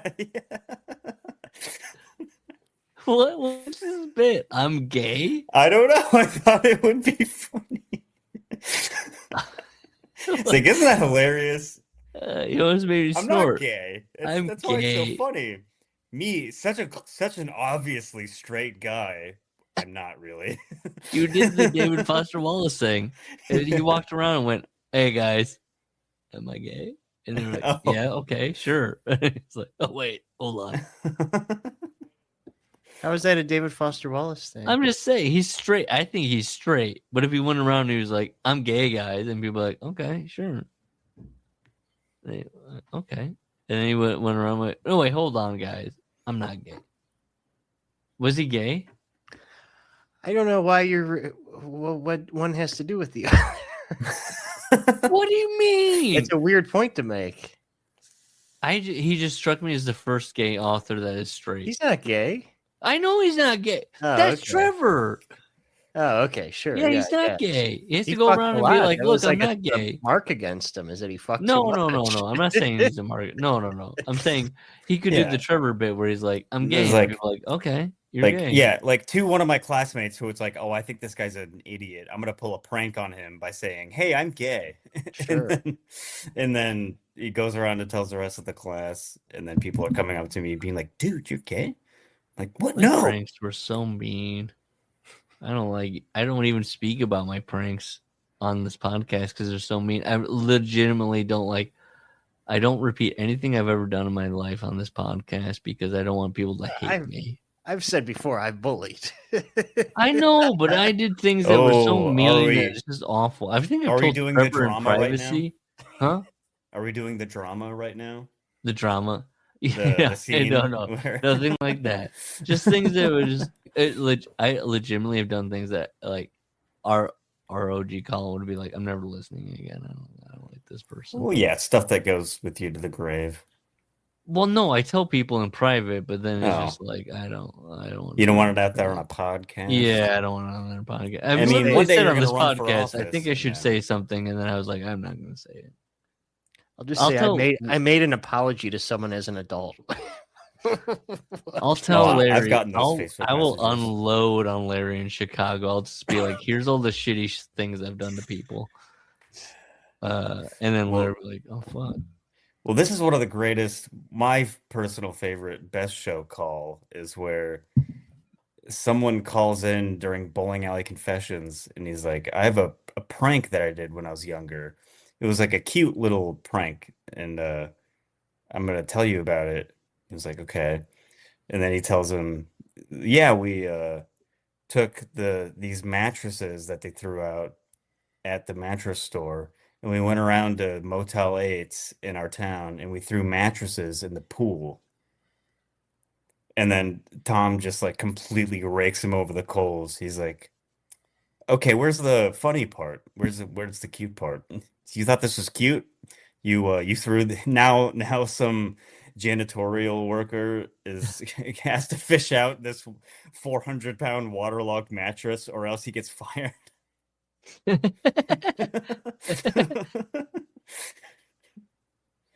It's a prank. Yeah, No, my but pranks are like, okay, I'll tell one prank. Colin will oh, be fine with this. I brought it up in the Discord. My brother lived in dorm rooms. Like they were like apartment style. So you had like a ground floor, second floor, third floor. And then he was like, this one guy across the way is always giving me troubles. Always, you know, da da da da da. Always, you know. And then we were drinking one night, my brother and I, at this, and he had his window open, so it was just a screen, you know. You can see there's no glass there, and I was like, I could see, oh, it's his bedroom in there. He's gone. And I just urinated straight into that guy's window, right in there. Mark it down, 134.39. Edit that out. Okay. All right, listen, I talked about how I poisoned someone with X-Lax. I don't remember that. Yeah, he was eating my donuts in rehab. I don't remember that. oh wow. In a 3-quarter house, 8 men, and this kid was always a dickhead. I always hated him. He moves in and he starts taking my shit out of the fridge. And he was a big fat fuck, so I knew it was him. So I got powdered donuts. Wow. And one of my guys had like the powder X-Lax because he needed it. He had stomach problems. I dusted that shit with it. Poured a whole bunch of it. I bought a half gallon of chocolate milk. He took both of them that fucking night. That's how much of an asshole this guy was. There were many trips up and down the stairs that night. Oh. What about that? Okay, so now I'll do. Look, well, now we're telling stories. So this goes back also back to the dorm. They didn't like one roommate, and then I was like, "This will be funny." I kicked his door was locked. Kicked it open. Then I took out his vent. You know, the air conditioning vent. I took an egg and I reached as far as I could reach in there, and I cracked it, and then put the vent back. And that was, and then, you know, that's gonna stink like shit. That's funny. I just was talking to my therapist about this, where I was like, my brother did the thing where he's like, any of you guys can wrestle my brother, I guarantee he's going to. It's good. Like, and I was like doing the thing where I was like getting on top of them and then being like in their ear, like, like breathing in their. Fun stuff. I have a question about the movie. Yeah, okay. Yeah, sorry. Let's go back to the movie. I think it's when the actors confront him and we're like, it's been 17 years. When are we getting?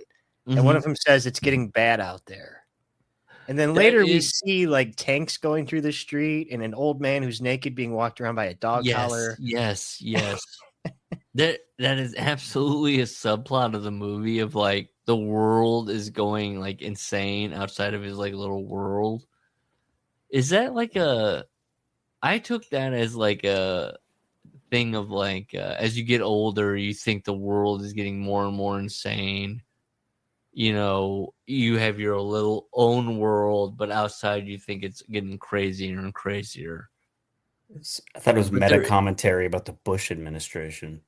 I mean, it's 2008. It could. I mean, it could be like, but there is that element of like, as he's trying to do this thing, the world outside of his hangar keeps getting crazier and like it looks like a revolution is happening. Other thing is let's see. There's the one scene where his second daughter is like, "Will you give me a nickel if I promise not to touch my wee wee?" What was that about? There's a the girl, whole thing. though. It's the whole thing where he's like, I need to go see my daughter, my original daughter, my first daughter. But that's not even the scene. It's like another know, that's scene where it. they're walking on the street, and then just the daughter's like diary stuff was very sexualized for him. Why was Because that is going into that's him because being gay? like he keeps that's a dream thing where he's like reading the daughter's. She writes, "Don't read her journal," and she's a child, and then he keeps reading it, but it's like her adult person writing in the thing. Yeah. But why isn't it in German? It's like in French for a while, but he can understand it. Yeah. Look, this I know movie what it is. I'm just asking if there's any meaning to it. That's all. You know, Yeah, I will Charlie say, Kaufman going up its own ass. I didn't like the movie when I was watching it, but hearing you guys talk about it, Listen. I'm like reflecting on it and thinking maybe it is good. Maybe I need to It's watch a it good a third movie. time. It's a good movie. There's no video review, but I was just reading Ebert's. That's the first line is you had to see Yeah. it twice. Yeah. It's a good movie. Well, I had to see it 3 I times, enjoy maybe. it. Yeah, I forgot. Yeah. Okay. Like No Country for Old Men. I saw that the first time and I was like, what? But then I watched it again and I was like, aha, okay, I know why everyone loves this movie. Call it. Look, okay, what else do we do? Any other embarrassing stories to talk about? Pretty good.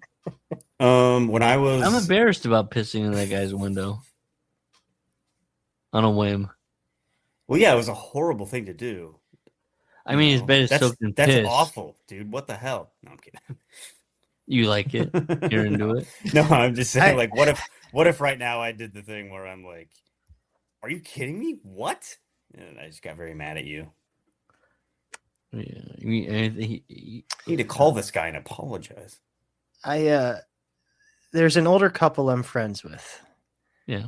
And for a couple of years, they would call me if they needed like manual labor done because they own some property. And they would like me to get rehab guys just to give them some money, right? So one day we're like moving rocks, and I brought this new rehab guy. I didn't know him that well. RJ, I think his name was. And we're like sitting down eating lunch. They bought us lunch, and they're talking to us. And he starts telling a story about how someone cut him off in traffic last week, and he threw one of his piss bottles in their window. And it like so soured the mood of the fucking conversation. He took it to 100 when we were just talking about like, you know, little road rage things. Terrible. Yeah. Do you guys like how my mic is next to this guy in the chair? How it matches up. It looks like an extension of him. The listener can't see this, but we can. Fucking what? Do you know what I'm talking about? You should release the whole video to YouTube now. You think we should do the whole Yeah. to YouTube? Yeah. Don't just do audio. It would work better for like engagement. It would probably get like 10 views instead of 5. How dare you? Sorry. Well, you know, I don't know. Oh, Wait, wow. What happened here, Larry? Oh, my God. Okay. Mulholland Drive then? Yeah, Mulholland Drive. I'm totally down. Are we good on Synecdoche? I think so. I think so. Yeah, I don't think anything we haven't covered. We've discussed it. We didn't It's a talk about movie. Hesh. Hesh is in the movie. He is as a dad, yeah. And there's a Dream Logic thing where he's like, I think I saw my dad. And they're like, okay. I forgot about that. Yeah. Hesh is in there, yeah. A couple Who's Hesh? Sopranos films. Sopranos. Oh, okay. You don't remember Hesh from Sopranos? Mm-mm. I need to rewatch The Sopranos. Only seen it once. And you don't remember Hesh, his Jewish friend? Oh The my older God. Jewish guy? Come on now. Maybe. He's in all 6. I mean, he's like in every episode guy. He's the only Jewish guy at all the card games and parties and the. I don't know if I boy. remember. It looks like you'll be driving an hour and a half just to watch the 4K with me Okay. every Sunday. What do you play it for? Is that a Blu-ray? I don't even know. Yeah, digital when I get the physical 4K media. is gonna be oh yeah, baby. I'm gonna be So could I watch that on my PlayStation 4, or am I not getting the 4K experience? Do I need a I don't 4K know. TV? you have to PS5. Google PlayStation I don't 4 have- 4K. I think it has to do with your TV.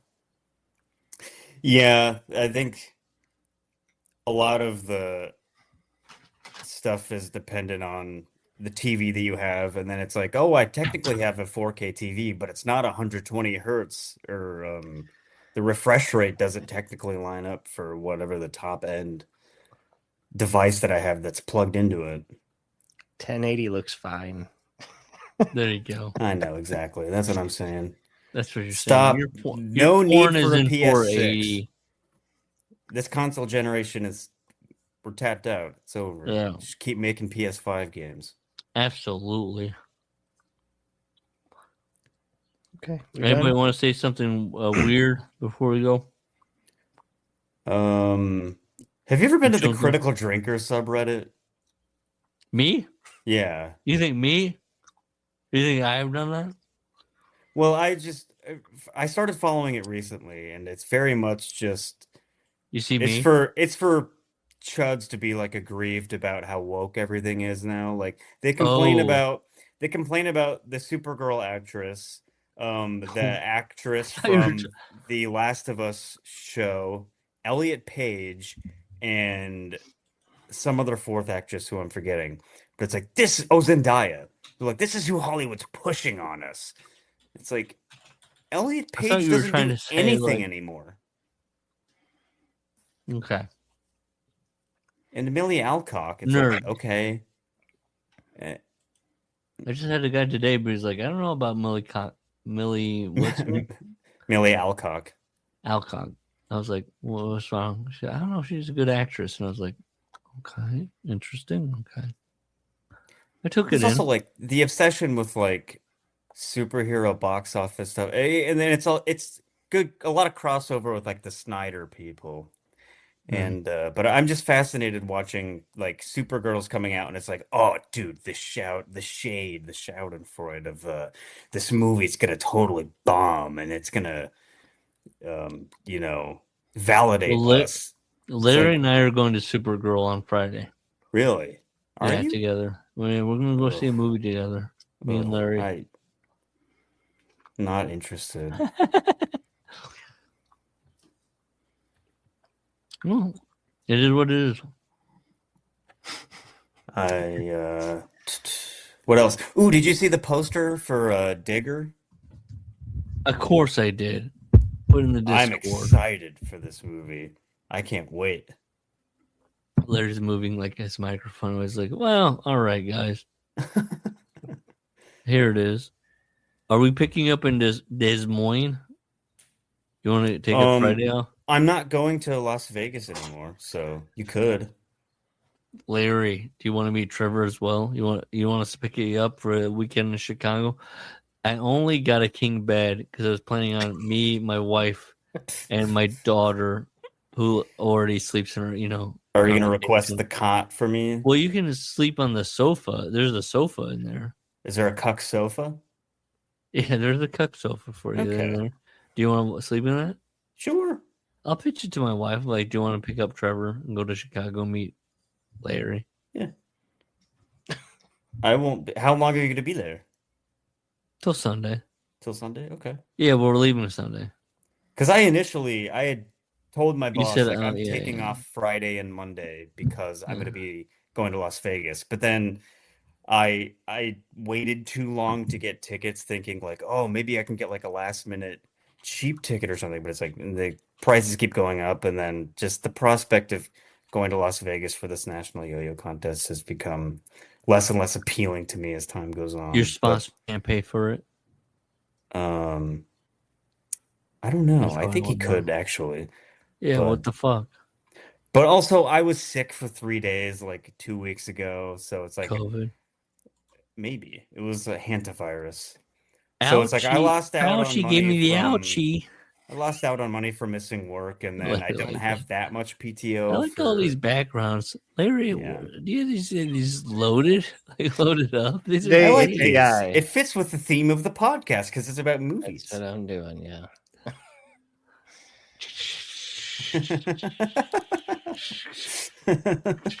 I'm doing a film. Actually, thing in the movie, I'm a Mondrian guy. I love his artwork. I like that style. Yeah. There's one of those when he finds the pink box in the garbage. Oh yeah. Behind it is a Mondrian print. Yes, there's a whole thing to where he can't cry and he has to put teardrops in his eyes, And then the he's totally salivating like- thing and the Yes. biometric feedback. Yes. Look, there's never going to be another Philip Seymour Hoffman. Oh. Oh, the fake tears. The fake tears, the eating, the whole thing of it all. I mean, saliva, wet. Yeah. No, tremendous. feel And he's like, holding the box and pussy. going, oh, why? Need pussy.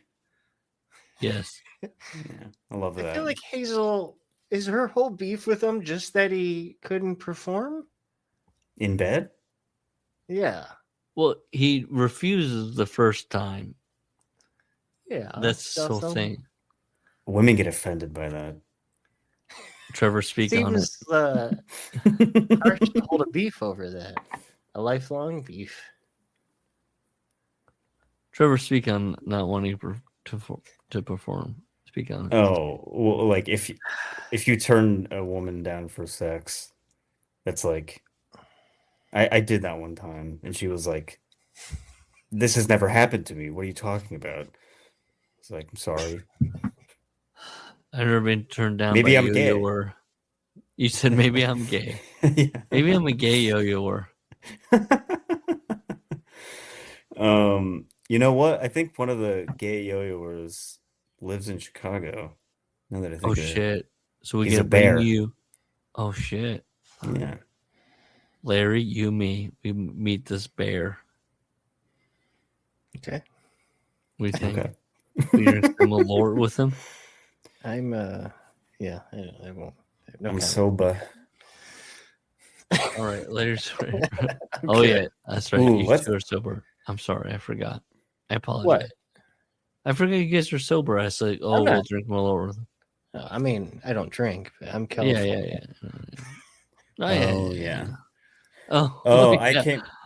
I came up with that joke in rehab because there was a girl that was in there for smoking wax, like THC dabs or whatever. Larry's reaching And I for was his like, earmuffs, but let's talk about no, I'm girls not. in rehab. Well, no, I was telling Real her, I was quick. like, when you get out of rehab, like you should Let's tell hang everybody, out. like, I'm Wisconsin sober. I don't smoke weed anymore, but I drink all the time. Yeah. Okay. And tell me about the gals in rehab versus the guys. I think. What about it? I don't know. We're all fucked up and crazy. Well, No one's fucking. What was the attractiveness level of I the don't know. guys versus Well, the no, girls? there's rehab cute. There's when you're in rehab, the scale shifts to what you have in front of you. So Yeah. there might be a girl Yeah. that's like a 5.5 on the outside, but on the inside, it's like, ooh, she's the belle of the ball, just because of all the women around her are, Yeah. Larry. whatever. I This is would- misogynistic. Every woman is beautiful. You're talking actual facility. Mine was men's only. It seems I guess they're mixed ones. Well, how hot were the guys? Listen, there was guy stuff going on, believe me. Oh, okay. Because I was gonna say the women's houses, there's 3 or 4 around here. It breaks a lot of girls. They go the other way when they get in there. It's very common. Because they can't get dick. This is probably a generality, and again, it happens in the men's house too, probably just as much, and I just don't hear about it because men hide that shit. But yeah, that's always like a common trope. And yeah, but so the men's houses and the women's houses, it's almost like when you have Catholic high schools that are separated. Oh yeah, like a social function. That's the AA meeting because you go out to those, and you see the girls from the girls' houses. And you go through a phase where you're into that, and like an hour before the meeting, all the guys are just throwing on the cologne, doing their hair. You can't get in the fucking bathroom.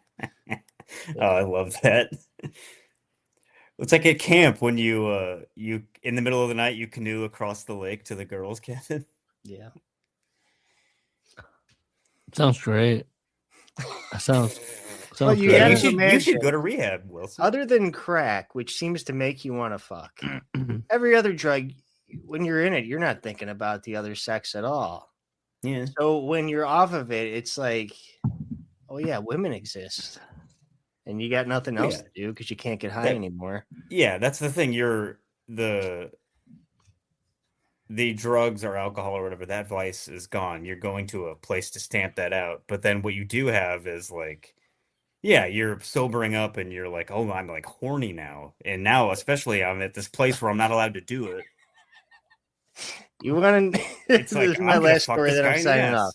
Oh yeah, okay. It's Saturday group. I think it's my first Saturday there, so I'm there 4 days. In ESPN, the magazine with a golfer in it, did it. So that's the level you get to. That was enough for me. Who's to the go golfer? to The gal? I don't remember, but we had like old magazines in there, and I'm like, Anna Kournikova. Oh, that would have been a dream. No, I would. Yeah, it probably was an advertisement. Cheryl Miller. It was Larry Johnson. Terrible. Can't tell what color his coats are. Okay. Okay. Bye. Trevor, say bye. Bye. It's Wilson again. That was fun. I bet it was the best episode ever. You know what you can do to help the workers out? Rate, review, all that good stuff on whatever app you're listening to. Tell us how much you love us. If you want to contact us, it's theworkersclubshow@gmail.com.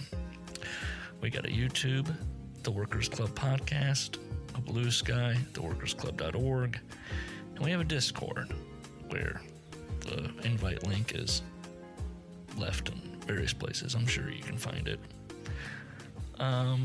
That's it. Thanks for listening. Appreciate it. Bye. Smile and love each other.